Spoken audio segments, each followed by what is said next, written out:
าเดียวออกมาแล้วออกมาแล้วทางผู้ชมผู้เป็นเกียรติที่เคารพครับตอนนี้ท่านกำลังให้เกียรติการรับชมการแข่งขันนะ30ปีไว้เป็นการซีที่3มาเบิ่งมาในน้ำ3-4นะครับจะลองน้ำมันเป็นเกียรติกายหัวไม้ได้เปิดระเบิดเปิดกันมาพบกับน้องนาวินบ้านสอดเมืองปากกระดิ่งอยู่รองน้ำฟังมาเบิ่งว่าไผ่จะตะคุบกันนะไผ่จะตะคับกันได้หัวเงยยังสมันเกิดเสมอกันเบิ่งบอกว่าไผ่นำไผ่ตามแล้วจะเป็นแต่ว่าตอนนี้น้องนาวินเอ็กมาวินเริ่มจะตีให้แซงตี3-4นะคะว่าจะมีตลอดปลอดภัยหรือไม่เขาต้องไปติดตามด้วยกันรถเจอนี่3-4นะคะขอใส่แล้วว่าจะขอทันบ่ทันพี่น้องมาช่วยเอาเสียสุดใจเลย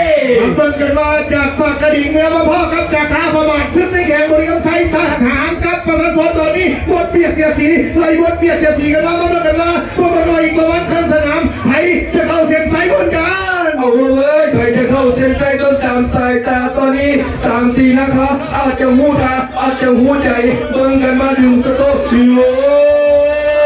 ยาวสาวรึงลึกอึดกันใส่กันประยุทธ์พูดกันบ่ยังส่วนว่านาวินเอกมาวินลงน้ำฟังพายแหงแซงหนีอย่างเดียวจะมีได้ตลอดปลอดภัยหรือบ่ได้หรือบ่ได้นาวินโตนี่กำลังจะแซงหนีได้ตลอดปลอดภัยหรือว่าน้องนาวินเอ็กมาวินจากพี่น้องบ้านสอดเมืองปากกระดิ่งแขวงเป็นคำไซส่วนบ้าน3-4นะคะบ้านถวยบอกว่าบ่ยอมลดละความพยายามปี้พยายามจี้พยายามเปลี่ยนจะทันหรือบ่ทันตัวยังอีกประมาณ50เมตรจะเข้าเส้นชัยก่อนที่น้องนาวินเอ็กมาวินเอาแล้วเว้ยขอใส่แล้วเอาเบิร์ดแค่เบิร์ดไปเบิร์ดแล้วก็ปล่อยเหือไหล